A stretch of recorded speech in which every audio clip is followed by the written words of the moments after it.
Boa noite. Estamos nos aproximando do final da nossa série no Evangelho de Marcos. Eu não sei quanto a vocês, mas olhar o texto versículo por versículo trouxe muitas novas informações para mim. Informações essas que me dão melhor consciência de quem é Jesus e do meu papel como discípulo dele. Por exemplo, no final do capítulo 14, é notório que a fidelidade que eu devo ter como discípulo, que todos os discípulos de Jesus precisam, envolve abnegação pessoal. E essa abnegação significa eu não ter preocupação quanto à preservação da minha vida, mesmo em tempos de perigo. Isso soa radical demais para você? Para quem, nos nossos dias, isso não soa radical demais? Mas esse é o nível de fidelidade que Deus espera de cada um de nós. Ele morreu por nós para que nós não fôssemos mais escravos do pecado, mas escravos da justiça. O apóstolo Paulo escreveu em Romanos capítulo 6, versículos 18 e 22. Vocês foram libertados do pecado e tornaram-se escravos da justiça. Mas agora que vocês foram libertados do pecado e se tornaram escravos de Deus, o fruto que colhem leva à santidade e o seu fim é a vida eterna. Como escravo de Deus, eu não vivo da forma como eu bem entender. Eu devo viver de acordo com a forma que meu Senhor quer que eu viva. Já ouvi diversas vezes pessoas dizendo, eu não quero ser crente. Crente não pode fazer nada, tem que parar de fumar, tem que parar de beber, tem que parar de ir em festas. Isso é ser simplista demais. Porque é verdade que Deus não quer que nós usemos mal o nosso pulmão. Ele não quer que nossa personalidade seja alterada pelo uso excessivo de uma droga lícita. Ele também não quer que as festas sejam um meio para vestirmos qualquer coisa, cantemos qualquer coisa, bebamos qualquer coisa e beijemos qualquer um. Para muitos, ser crente é uma lista de proibições que sufoca a liberdade. Mas que liberdade? Quando eu leio o texto bíblico, olha novamente para o slide, eu percebo que ou eu sou escravo do pecado, ou eu sou escravo de Deus. Cadê? Onde é que está a liberdade? O fim da primeira escravidão do pecado é a morte. O fim da segunda escravidão de Deus é a vida eterna. O Senhor da primeira escravidão sou eu mesmo, a minha vontade.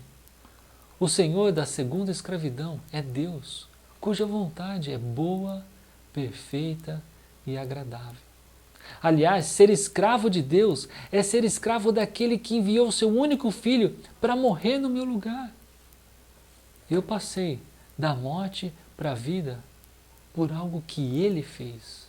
Eu somente tive que crer.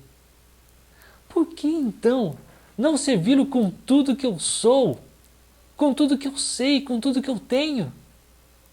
Inclusive me abnegando, me entregando totalmente, de corpo e alma, a ponto de eu não precisar me preocupar com o meu próprio bem-estar, mesmo em situações de risco de vida.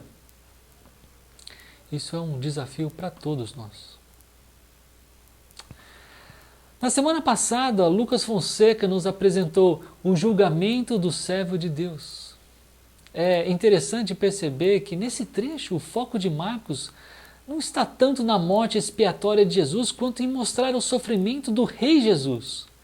Ele sofreu sacrificialmente. E antes do Lucas, na outra semana ainda, Arthur Guilherme pregou em Marcos 14, dos versículos 53 a 72.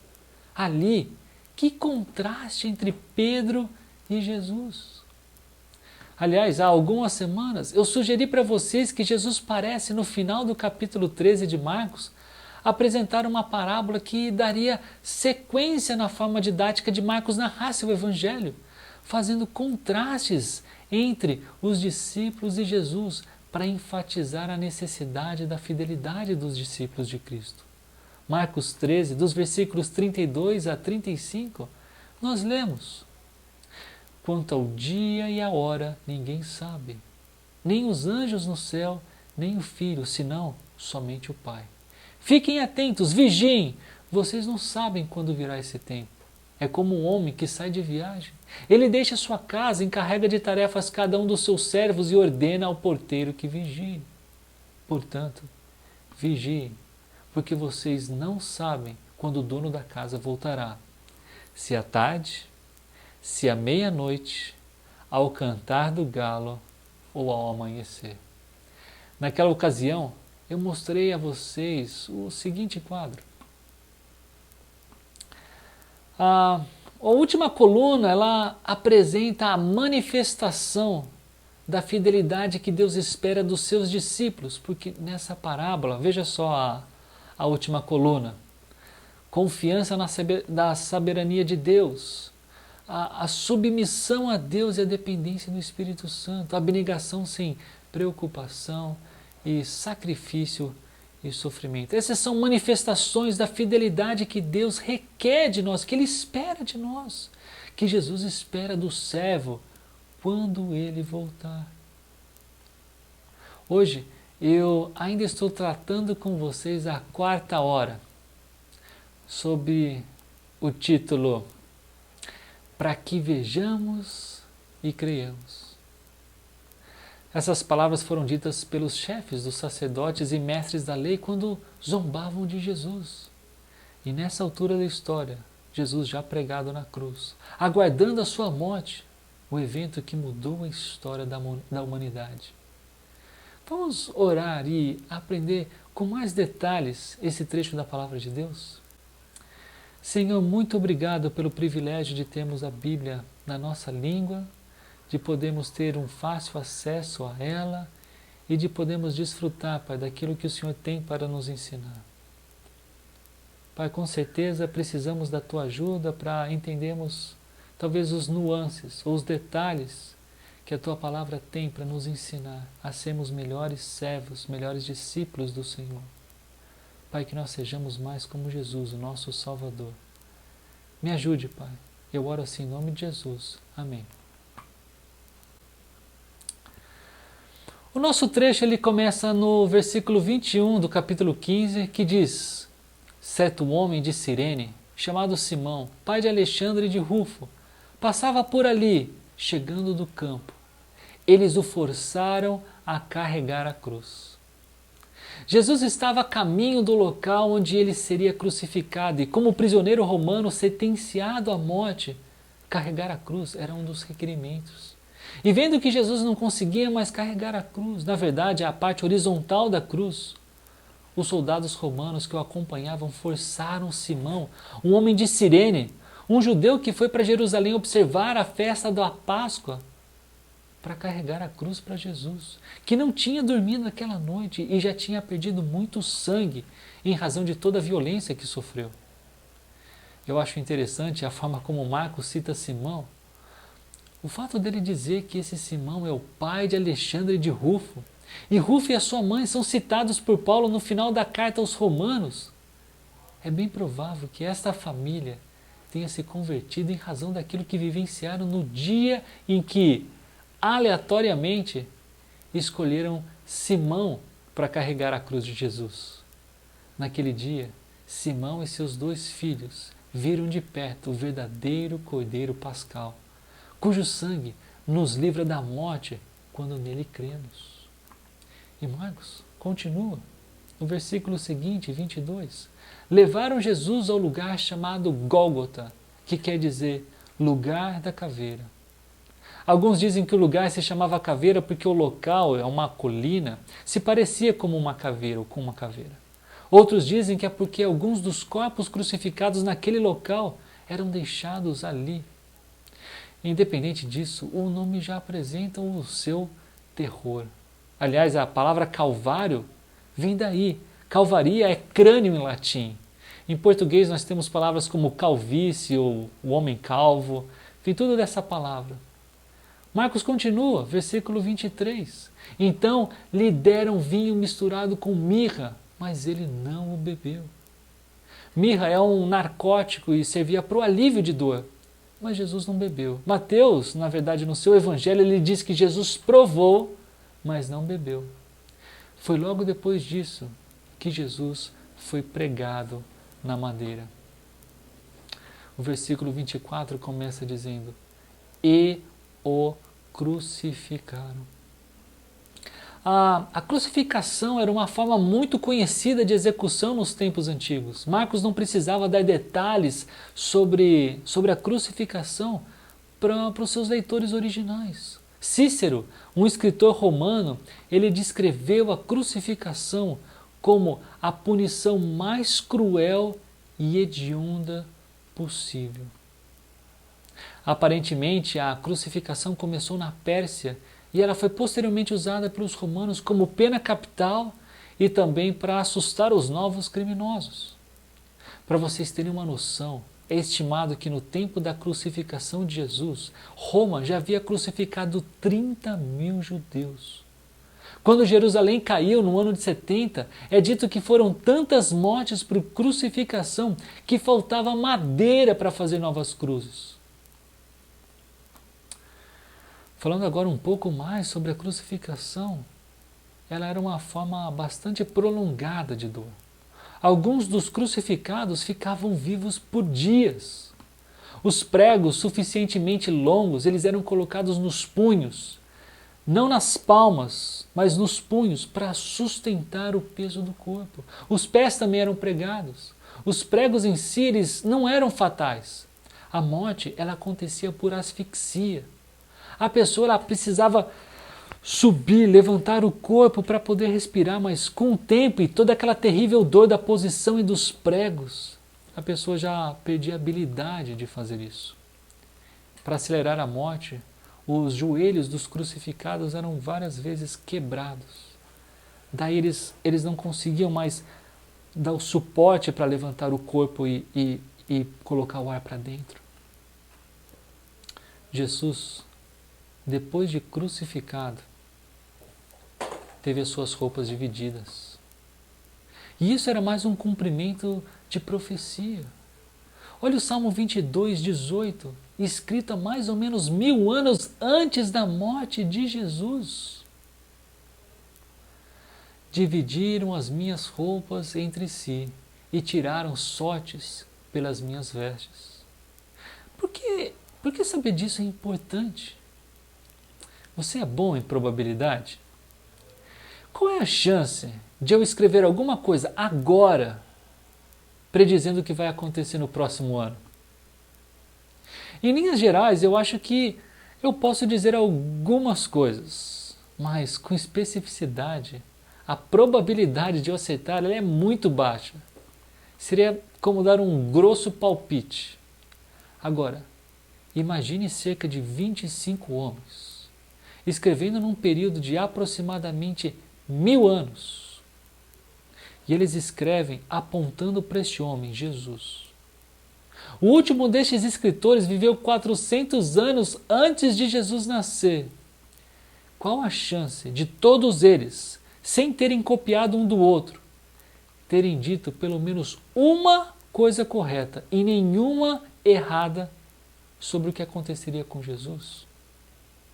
Estatisticamente, é mais fácil eu acertar alguma coisa específica no próximo ano do que estes homens estarem certos.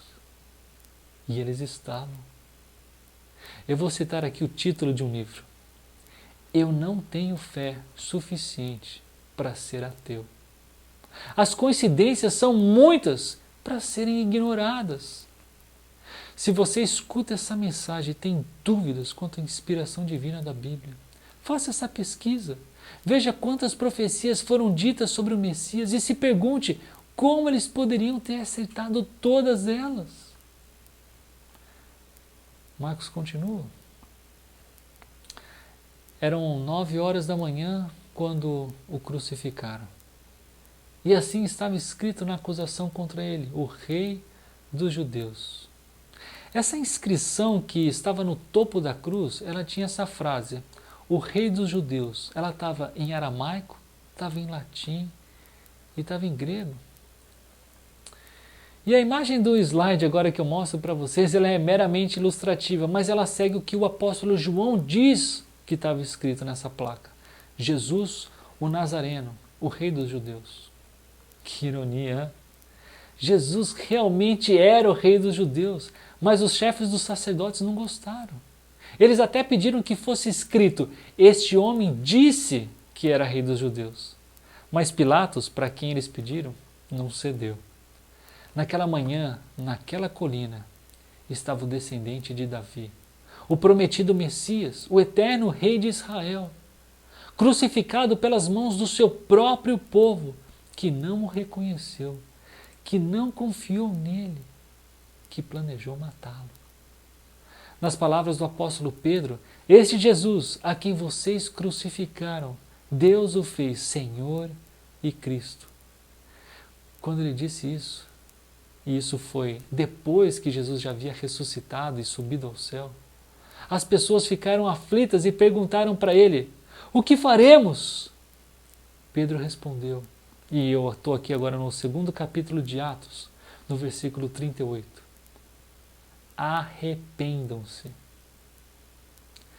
Arrepender significa mude de ideia, volte-se à verdade. Mas arrepender-se do quê? Arrepender-se de um dia não ter crido que esse Jesus que vocês crucificaram é Senhor, é o Cristo. Saibam que parar de pecar não é aquilo que nos dá salvação. Primeiro, porque você não vai ficar sem pecado nessa vida. Não se engane. Segundo, porque a questão da salvação não é o quanto você peca, mas se você confia ou não em Jesus. Se você crê nele ou não.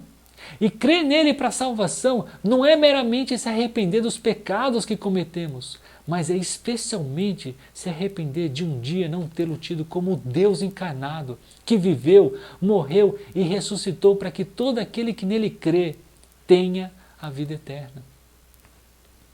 Nas palavras do apóstolo João, o mundo se divide em 2 grupos, e não é entre os que pecam e os que não pecam, ou os que pecam mais e os que pecam menos. É entre os que creem e os que não creem na pessoa e na obra de Jesus.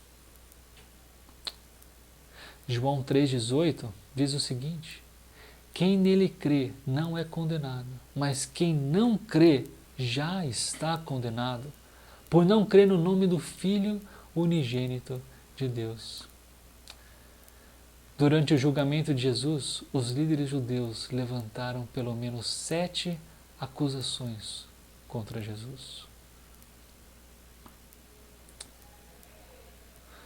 Que ele ameaçava destruir o templo, que ele era um malfeitor, que ele estava enganando a nação, que ele estava proibindo as pessoas de pagarem impostos, que ele era o verdadeiro rei, não César, que ele estava agitando o povo e fomentando uma rebelião, que ele dizia ser o Filho de Deus. De todas essas acusações, a única baseada em fato é a última, que ele dizia ser o Filho de Deus. Mesmo porque ele era o Filho de Deus. No Sinédrio, fizeram o que podiam para manipular o julgamento e tê-lo como culpado de uma ofensa capital. Mesmo assim, das ofensas que Pilatos ouviu e listou, ele intencionalmente escolheu aquela que ele sabia que justificava, da perspectiva romana, a crucificação de Jesus, fosse ou não interessante para os judeus. Agora nos versículos 27 e 28, com ele, com Jesus, crucificaram 2 ladrões, um à sua direita e outro à sua esquerda, e cumpriu-se a escritura que diz: ele foi contado entre os transgressores. Aqui eu tenho que dizer para vocês que alguns manuscritos bíblicos eles não trazem o versículo 28, mas sendo ele original ou não, é verdade que Isaías 53, de onde vem essa citação, aponta para o plano de Deus na vinda do Messias e a sua terrível morte para nos salvar. Jesus naquele dia ele foi crucificado ao lado de 2 criminosos. Sabemos pelo Evangelho de Lucas que um deles demonstrou fé em Cristo naquele momento e por causa disso Jesus prometeu que naquele mesmo dia ele estaria no paraíso. Mas a verdade é que no começo os 2 criminosos insultavam Jesus. No versículo 32, na segunda parte dele, Diz assim: os que foram crucificados com ele também o insultavam. E insultos vinham de todas as partes. Versículos 29 e 30. Os que passavam lançavam-lhe insultos, balançando a cabeça e dizendo: ora, você que destrói o templo e o reedifica em 3 dias, desça da cruz e salve-se a si mesmo. As pessoas que por ali passavam assimilaram as mentirosas e manipuladas acusações que foram feitas contra Jesus pelos líderes judeus. Os gestos que elas faziam eram de ódio e desprezo. Da mesma forma, os chefes dos sacerdotes, diz no versículo 31, e os mestres da lei zombavam dele entre si, dizendo: salvou os outros, mas não é capaz de salvar a si mesmo. A provocação dos sacerdotes não era um reconhecimento da capacidade de Cristo para salvar. Eles estavam sendo sarcásticos sobre Jesus ter poderes divinos. Ainda assim, eles sabiam que Jesus fez milagres. Isso eles não podiam negar. Porém, o que eles podiam fazer e fizeram era dizer que o poder de Jesus era proveniente do diabo. Ou seja, ainda que vissem o que Jesus fazia, eles se recusavam a crer nele. É irônico ver como aquilo que eles disseram, ainda que com a intenção de zombar de Jesus, acertava em cheio uma verdade do Evangelho. Jesus voluntariamente se recusou a se salvar para naquela cruz nos salvar do pecado e da morte. A zombaria destes homens tinha mais.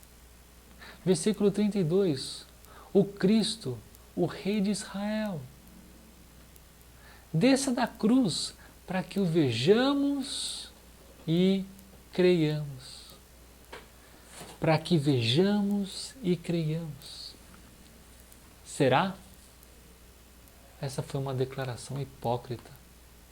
Depois que Jesus morreu, o corpo de Jesus foi posto num túmulo, selado por uma grande pedra. No 3º dia ele ressuscitou, como havia dito que aconteceria. Mas os chefes dos sacerdotes e os escribas é outra palavra para mestre da lei, ao invés de crerem, deram propinas aos soldados romanos para espalharem mentiras dizendo que os discípulos de Jesus roubaram o corpo. Eles amavam demais a si mesmos e o sistema mentiroso do qual pertenciam. Por isso é tão importante termos uma visão correta de onde estamos com Deus. Enquanto não percebemos pelo menos uma certa medida do buraco que nosso pecado cava, nós não consideraremos a oferta de Jesus como necessária. Nós vamos pensar que somos capazes de sair do buraco. Vamos pensar que não precisamos de ajuda. Aliás, vamos até pensar que podemos ajudar Deus para que Ele realize a obra dele, como se eu fosse necessário. Pessoas assim, mesmo quando percebem uma ação divina e até sobrenatural em suas vidas, dão crédito a qualquer outra coisa ou qualquer outra pessoa, mas nunca para Deus. Essas pessoas, quando veem, não creem. Para estes homens, as trevas que cobriram toda a terra do meio-dia às 3 horas da tarde não tinha relação alguma com a morte de Jesus. Relatos de vários pais da igreja, teólogos que vieram depois dos apóstolos, sugerem que essa escuridão foi além das fronteiras de Israel. Era sobre toda a terra. Não se enganem, a origem dessa escuridão não era satânica. Também não era algo como um eclipse. Isso era obra do próprio Pai. Aquela escuridão não era a ausência de Deus, mas a presença gloriosa dele. Para punir os pecadores? Não. Para punir os líderes de Israel e os romanos? Também não. Mas para derramar sua justa ira sobre o seu filho. O perfeito cordeiro que seria sacrificado para que pecadores como eu e você pudessem ser justificados. Agora os versículos 34 e 35. Por volta das 3 horas da tarde, Jesus bradou em alta voz: Eloi, Eloi, lama sabachthani, que significa, meu Deus, por que me abandonaste? Quando alguns dos que estavam presentes ouviram isso, disseram, ouçam, ele está chamando Elias. Naquele momento, além de todas as dores que Jesus já experimentava, ele experimentou mais uma que marcava a razão pela qual ele estava naquela cruz. A dor do distanciamento que o pecado causava. Do distanciamento de Deus.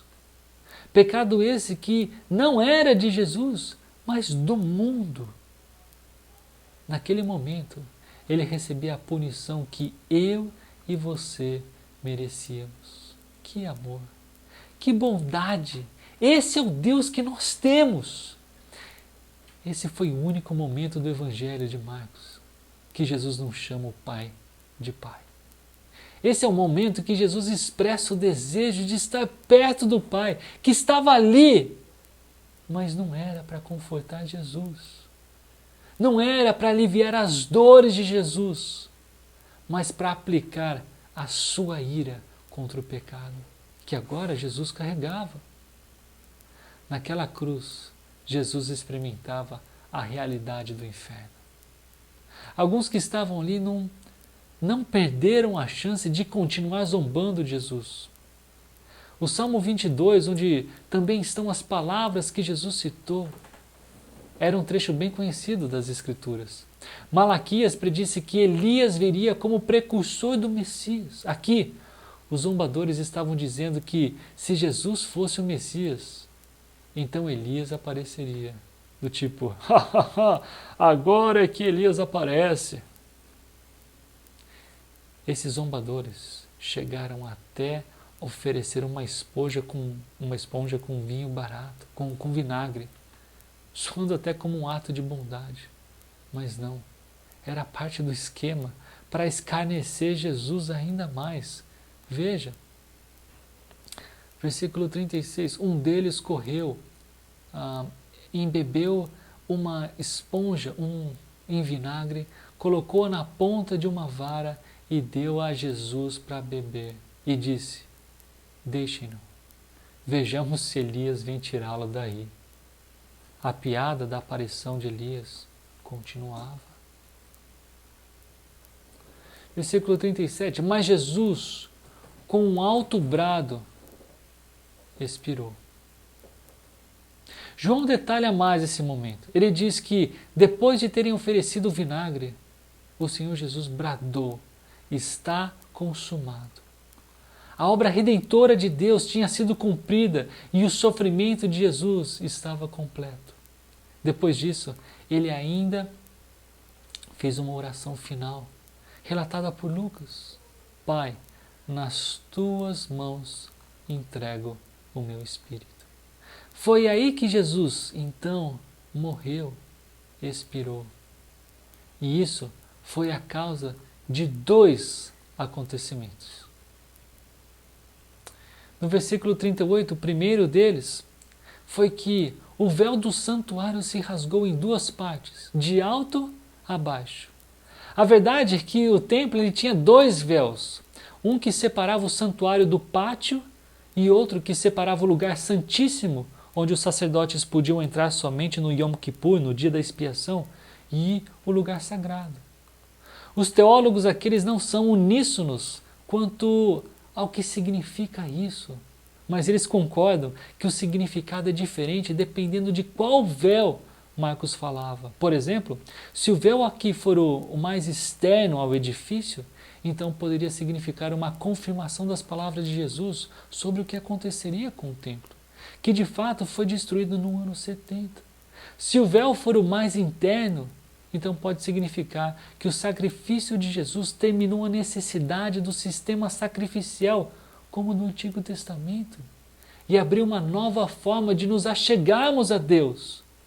Não era mais necessário matar animais, sacrificar animais, em razão dos meus pecados, dos nossos pecados.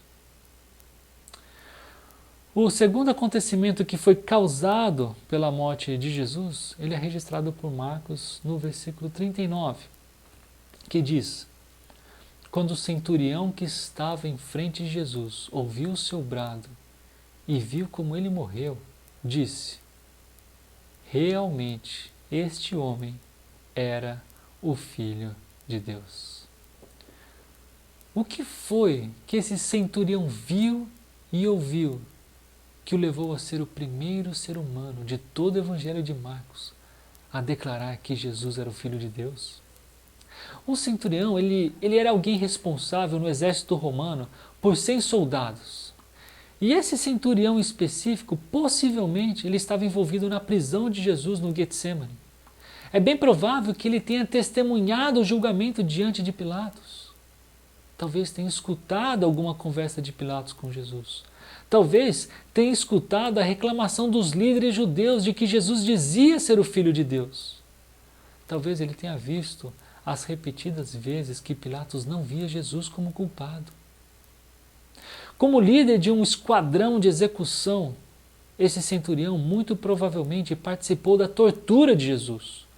Talvez ele tenha participado na criação da coroa de espinhos. Possivelmente ele ou seus soldados foram quem pregaram as mãos e os pés de Jesus na cruz.